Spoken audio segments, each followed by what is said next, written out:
भूर्भुवः स्वः तत्सवितुर्वरेण्यं भर्गो देवस्य धीमहि धियो यो नः प्रचोदयात्।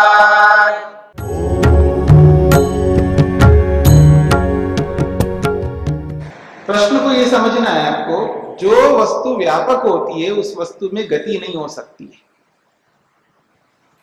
ये बात समझ में आ रही है आपको? जो वस्तु व्यापक होती है उस वस्तु में गति नहीं हो सकती है। ये बात समझ में आ रही है सबको? कैसा बता सकते हो कि व्यापक वस्तु में गति क्यों नहीं होती? व्यापक वस्तु में गति क्यों नहीं होती है? माइक से बोलिए।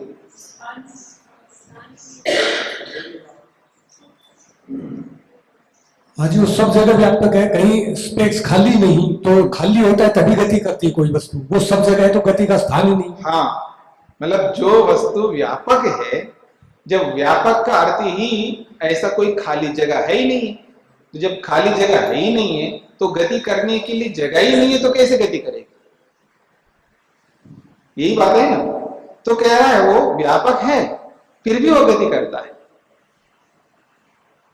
व्यापक है फिर भी गति करता है। कैसे? उपाधि होगा, उपाधि के कारण से गति करता है। उसका उदाहरण दिया व्योमवत, आकाश के समान। ये पूर्व पक्षी का कथन है। आत्मनो व्यापकत्व स्वीकारे अपि उपाधि संबंधात् गतिश्रुतेश्च तस्य या खलु देहांतर गति श्रुतिरस्ति। वो कहता है आत्मा के व्यापक स्वीकार करने पर भी, आत्मनो व्यापकत्व स्वीकारे अपि, आत्मा को व्यापक स्वीकार करने पर भी उपाधि संबंधा, उपाधि के संबंध से, उपाधि समझते हैं ना, जो एक वस्तु के साथ दूसरी वस्तु को जोड़ लो तो जुड़ने वाली वस्तु है, उसको उपाधि कहते हैं। कई बार बता चुका हूं ना, उपाधि उसको कहते हैं जो किसी के साथ जुड़ता। ठीक है ना? देखिएगा, इस पुस्तक के साथ क्या जुड़ा है जी? कवर, ये उपाधि है। ठीक है? आत्मा के साथ ये शरीर जुड़ा है, तो शरीर क्या है? उपाधि है। ऐसा तो कहते हैं उपाधि के योग से, उपाधि के संबंध से गति श्रुतेश्च, गति सुनाई देती है शास्त्र में। तस्या या खलु देहांतर गति श्रुति, उस आत्मा का देहांतर गति श्रुति हो रही है। योनि मन्ये प्रपद्ये शरीरत्वाय देहिनः स्थानो मन्ये अनुसंयन्ति यथा कर्म यथा श्रुतम। ये श्रुति कह रही है, गति की श्रुति है। वहां पर श्रुति के अंदर आत्मा की गति होती है, आत्मा गति करके जाता है, ये बात कही जा रही है।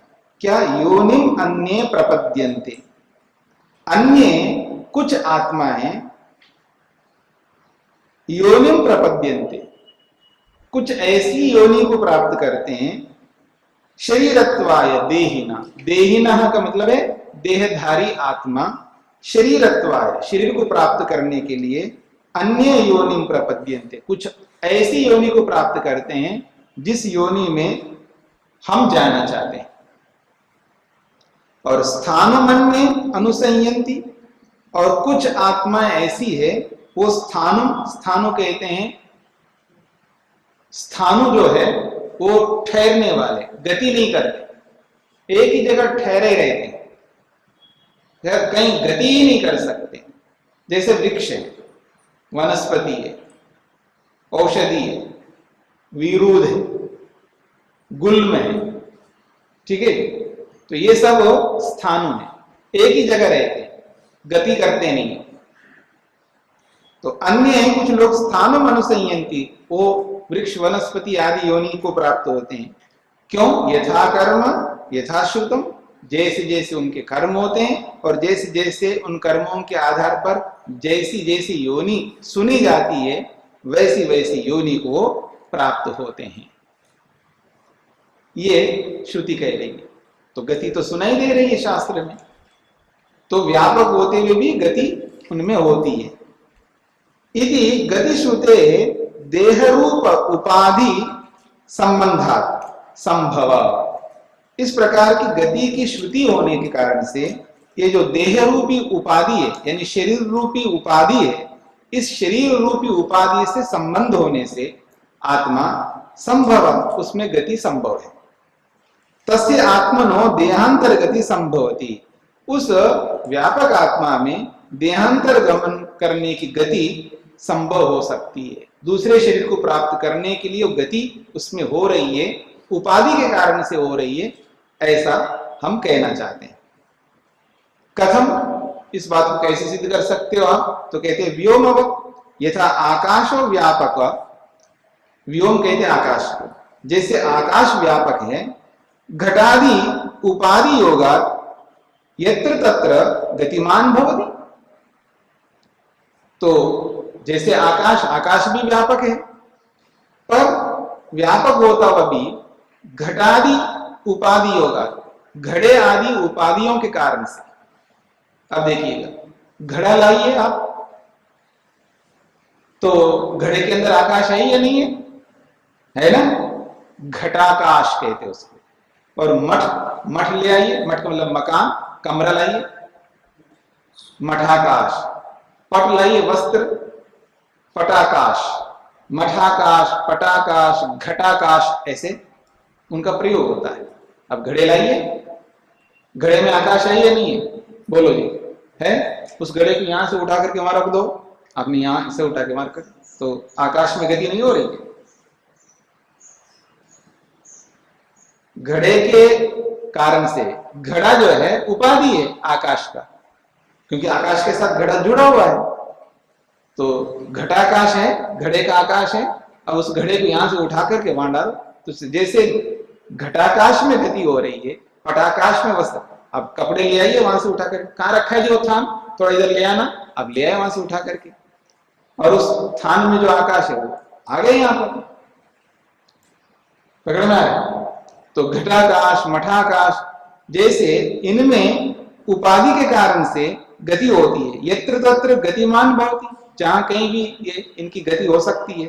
तथैव तस्य आत्मनो व्यापकत्वे अपि गति निमित्तात्,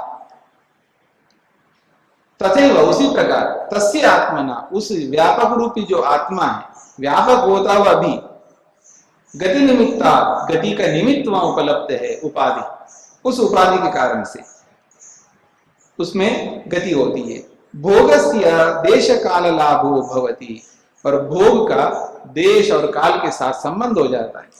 अमुक देश में भोग हो रहा है, अमुक काल में भोग हो रहा है।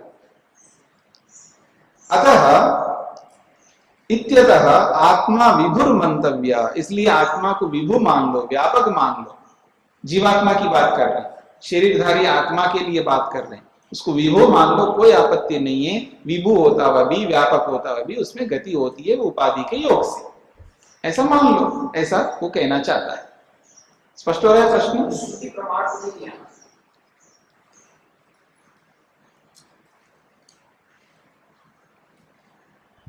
आत्मा के विभू होने का कोई प्रमाण तो नहीं दिया ना। यह जरूर कहा कि आत्मा में चलायमान है, या इसके लिए कि आत्मा एक इस स्थाणु में चला गया या फिर योनि में चला गया, लेकिन यह तो नहीं कहीं प्रमाण दिया कि आत्मा विभू है। नहीं, यहां कोई प्रमाण नहीं दिया, वो तो मान करके चल रहे हैं आत्मा विभू है, मान करके फिर उसमें गति दिखाना चाह रहे हैं। ठीक है, सूत्रार्थ।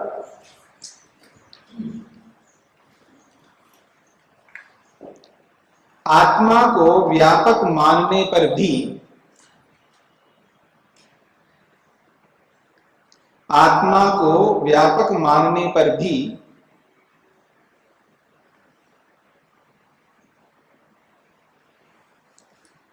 आत्मा को व्यापक मानने पर भी शरीर आदि पदार्थों के योग से, शरीर आदि पदार्थों के योग से, शरीर आदि पदार्थों के योग से उसमें गति संभव होने से, उसमें गति संभव होने से भोग के लिए,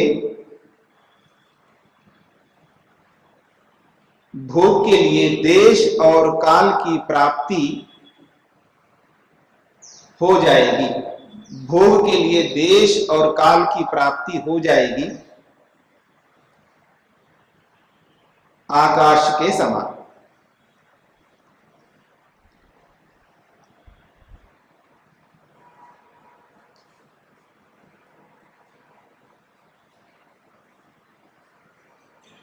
हाँ जी, उत्तर है कि इसका समाधान दिया जा रहा है। हाँ जी,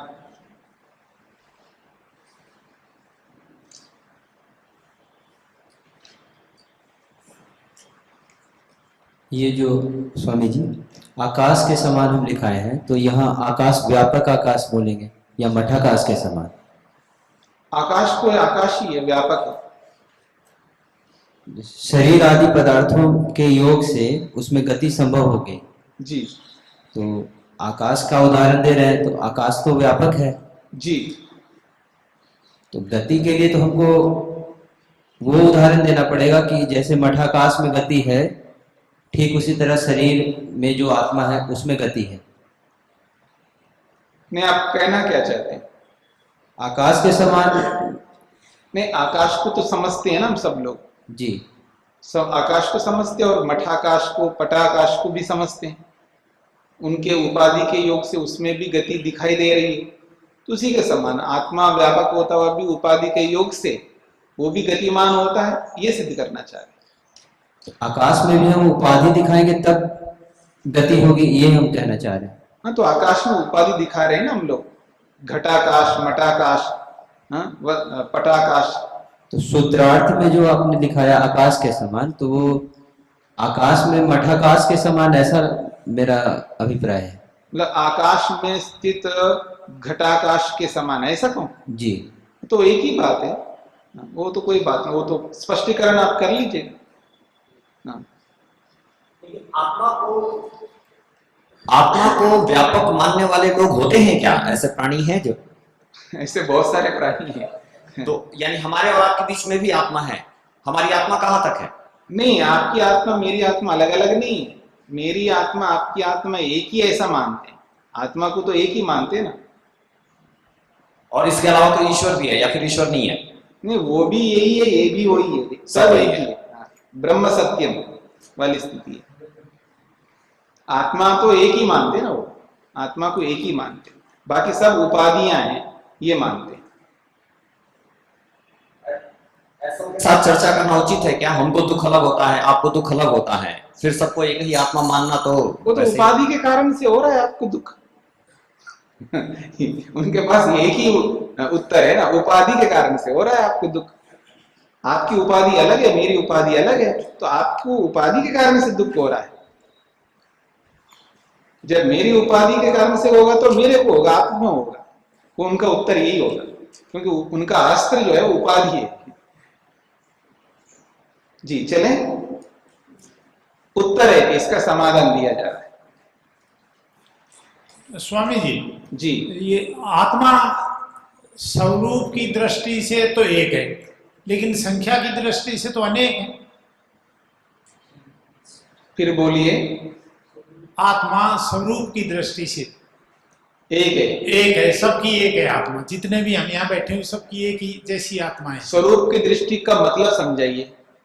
जो भी उसमें गुण धर्म निराकार है और जो है उसमें कुछ प्रवेश नहीं कर सकता, वो दृष्टा है, साक्षी है, इस तरह के गुण सबकी आत्मा एक जैसी है। मक्खी मच्छर। अब ठीक बोला आपने। एक जैसी अलग शब्द है और एक ही है अलग शब्द है। तो आप ये कहना चाहते हैं एक जैसी है। हाँ, तो एक जैसी में संख्या की दृष्टि से तो पहले आप अपनी बात को क्लियर कर लो, स्पष्ट कर लो। एक जैसी है या एक है? स्वरूप की दृष्टि से एक जैसी है जी, या स्वरूप की दृष्टि से एक है? एक है। हाँ नहीं, स्वरूप संख्या की दृष्टि से पहले एक बात कर लो, पहले बाद में दूसरी बात करते जी हैं। जी जी। तो स्वरूप की दृष्टि से एक जैसी बोलना चाहते हैं या स्वरूप की दृष्टि से एक ही ये मानते हैं? एक ही है एक ही मानते हैं जी। इसका मतलब समझाओ जी। इसका मतलब समझाओ। गुण धर्म लिहाज के हिसाब से तो सबकी ये दूसरी बात है, पहले स्वरूप की दृष्टि से एक है इसको समझाओ। अब यहां आप उत्तर नहीं दे पाओगे। जी। दो गाड़ियां मारुति की 800 पुरानी मॉडल, जी जी हाँ जी। एक ही सन का एक ही दिन में निकले हैं, हाँ ऊपर बॉडी भी सेम है, जी। कलर भी सेम है, जी। इंजन भी सेम है, मॉडल भी सेम है, सब कुछ है। वो दो गाड़ियां स्वरूप से एक है या एक जैसी है? इसका उत्तर दो। एक जैसी एक जैसी।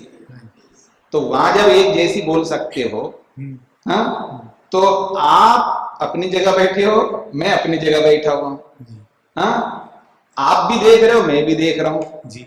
आप भी बोल रहे हो, मैं भी बोल रहा हूं, आप भी विचार करते हो, मैं भी विचार करता हूं। आपको डांटूंगा तो आपको भी कुछ कष्ट होगा, आप मेरे को डांटेंगे मेरे को भी कष्ट होगा। तो हम एक जैसे हैं या एक हैं, ये बताओ। एक जैसे, ये बोलो।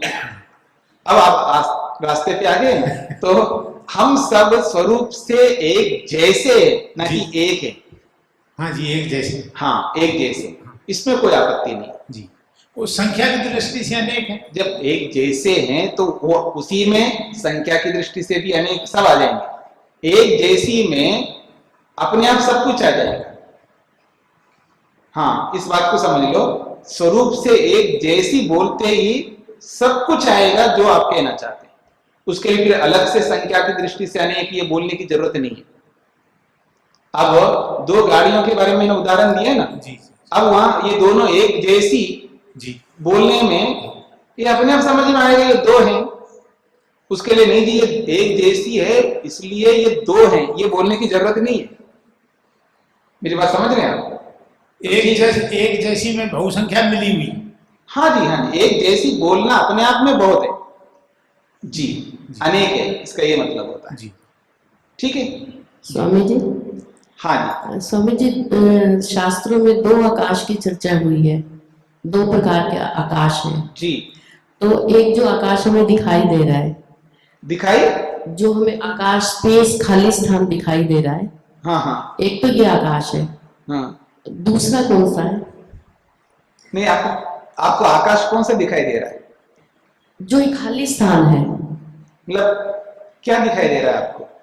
दिखाई से तात्पर्य है कि जिसकी हमें अनुभूति होती है। अभी आपने पटाकाश घटाकाश की बात की, हाँ। कि एक कोई भी स्थान है उसमें खाली स्थान में आकाश है। आपको एक ही आकाश से काम ले रहे ना, दो को मत लाओ आप बीच में, फिर और नया प्रश्न उपस्थित हो जाएगा। आप आकाश को आकाश के रूप में समझ लीजिएगा। ठीक। अब दूसरी आकाश क्यों लाते हो आप? एक ही आकाश से काम चल जाएगा, आपको एक ही आकाश से काम चल जाएगा। नहीं, ऐसा कुछ है दूसरा? नहीं, उस दूसरा कुछ है तो उसकी चर्चा आप यहाँ मत लाओ। ठीक है। क्योंकि उसकी चर्चा करेंगे तो फिर लंबी बात हो जाएगी। ठीक है, धन्यवाद। ठीक है। तो आकाश यद्यपि दो प्रकार का है, एक परमाणुजन्य आकाश है जो पंचमहाभूतों में एक आकाश है। जैसे पृथ्वी के परमाणु होते हैं, ठीक है, ऐसे आकाश के भी परमाणु होते हैं। जब आप ऐसा करते हो तो वो जो आकाश के जो परमाणु है वो तितर बितर होते हैं, आपको जगह देते हैं, ठीक है, उसको भी आकाश कहते हैं। वो परमाणुजन्य है, यानी पंचमहाभूतों में एक आकाश है जो पार्थिव मतलब सत्वरज कण से उत्पन्न हुआ है, तन्मात्राओं से उत्पन्न हुआ है।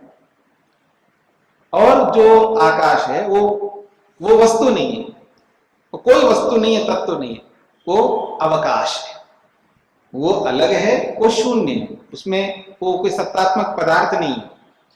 और जो सत्तात्मक पदार्थ आकाश है वो पंचमहाभूतों में एक है, तो उसका हम व्यवहार यहाँ करते हैं। अभी जो आपने पटाकाश और मठाकाश कहा, ये सब इसी का है। वो इसी का है। हाँ इसी का है जी। ठीक है, धन्यवाद।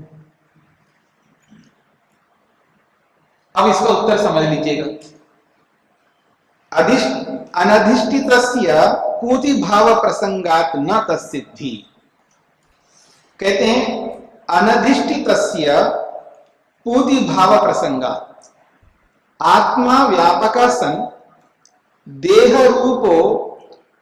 रूप उपाधि योगात भोगस्य देश कालो लभते। आत्मा जो है व्यापक होता हुआ भी शरीर रूपी उपाधि के योग से, देह रूप उपाधि योगात करते हैं शरीर रूपी उपाधि के योग से, संबंध से, भोगस्य देश कालो लभते, भोग के लिए देश और काल को प्राप्त होता है। अलग अलग देश को प्राप्त होता है ना, आत्मा अलग अलग काल में प्राप्त होता है।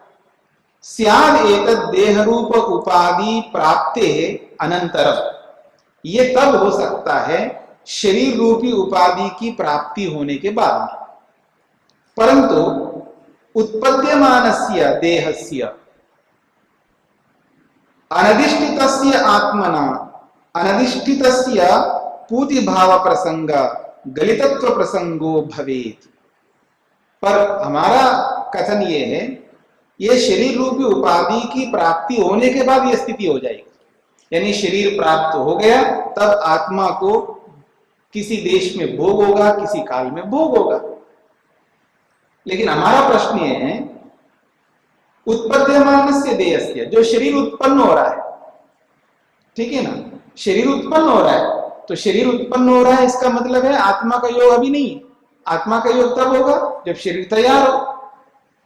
तो उत्पद्यमानस्य देहस्य, जो उत्पन्न होने वाला शरीर है, अनधिष्ठितस्य आत्मना, अभी आत्मा उसमें अधिष्ठित नहीं हुई, आत्मा उसके साथ संयुक्त नहीं है। अनधिष्ठितस्य पूति भाव प्रसंग, यदि आत्मा उसके साथ युक्त नहीं हुई तो पूति भाव प्रसंग, पूति भाव का मतलब है सड़ने वाला, सड़ जाएगा वो शरीर।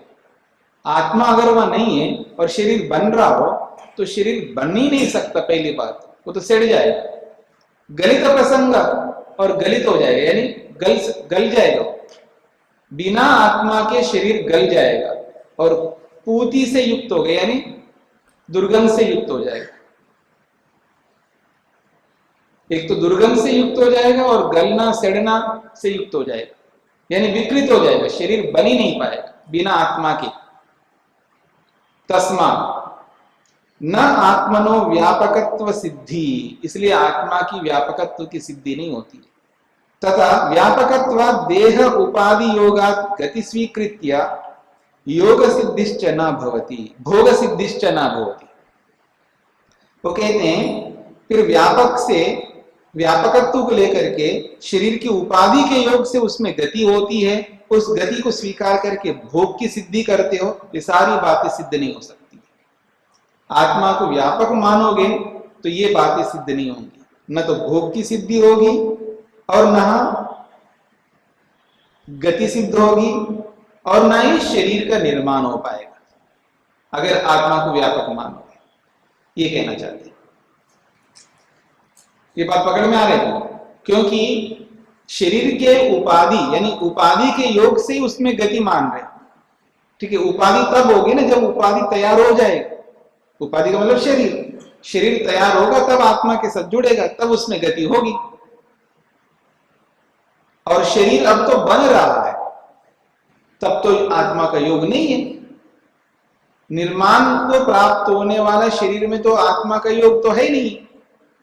जब है ही नहीं है तो वो शरीर का निर्माण ही नहीं हो सकता, ये कहना चाह रहे।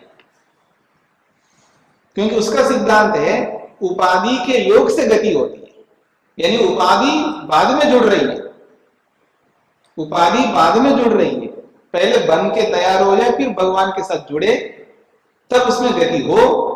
यदि ऐसा मानोगे तो शरीर का निर्माण ही नहीं हो पाएगा, ये कहना चाहते। इस रूप में उन्होंने खंडन किया है। बात पकड़ में आ रही है? नहीं आ रही है तो पूछ सकते हो। ये मान करके चलते हैं, अभ्युपगम सिद्धांत कहते हैं इसको। अभ्युपगम सिद्धांत का मतलब है पहले थोड़ी देर के लिए माना जाता है, थोड़ी देर के लिए मान करके बात कही जा रही है। मानते हैं कि उपाधि बनने के बाद ईश्वर के साथ जुड़ता है, तो फिर बनने से पहले की बात हम कर रहे हैं, वो बनेगा तब जब वहां आत्मा हो।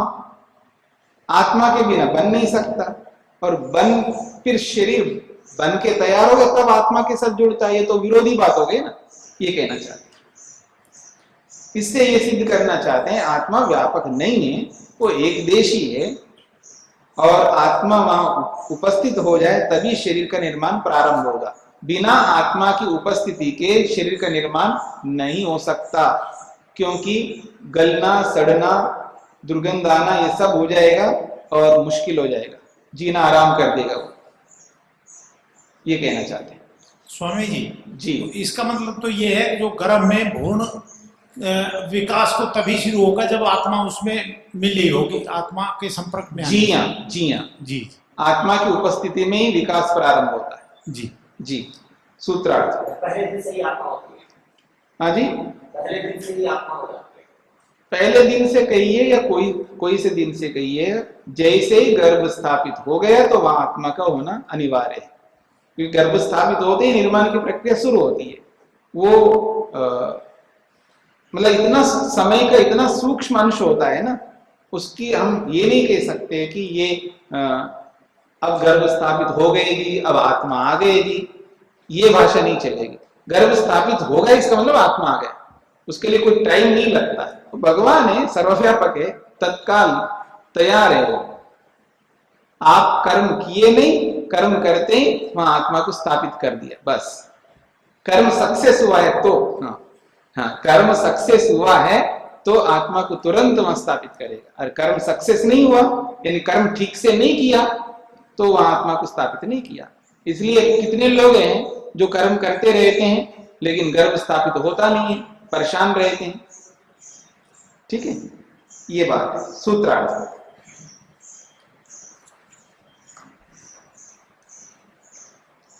गर्भस्थ जीव रहित, ये जीव के स्थान में आत्मा भी लिख सकते हैं। गर्भस्थ आत्मा रहित शरीर का, गर्भस्थ आत्मा रहित शरीर का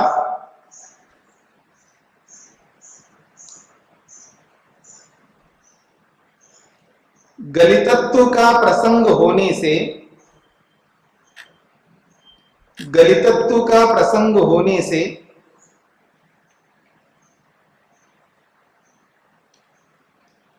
आत्मा के व्यापकत्व की सिद्धि, आत्मा के व्यापकत्व की सिद्धि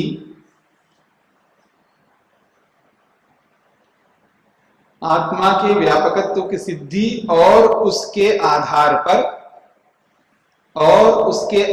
पर, भोग की सिद्धि नहीं होती है।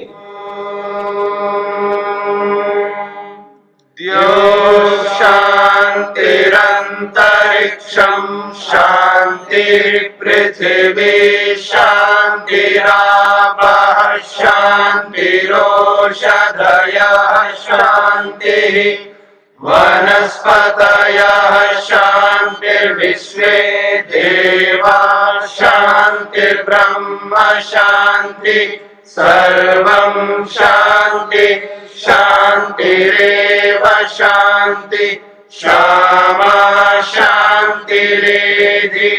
ओम शांति शांति शांति।